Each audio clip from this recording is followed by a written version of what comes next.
Here is the sign for almost. Okay, we're going to use the same hand shapes for both hands, and it looks like this.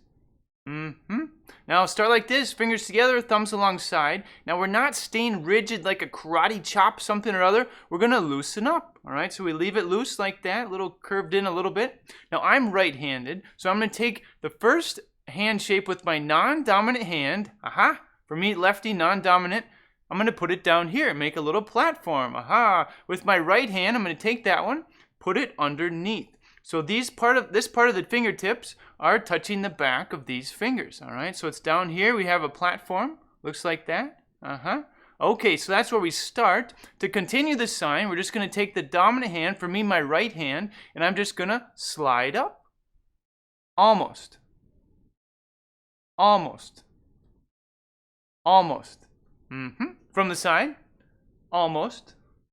From the other side, almost. From the front again, almost. Okay, so starting from the rest position, let's do it 3 times. Sign with me. Here we go. Almost. Almost. Almost.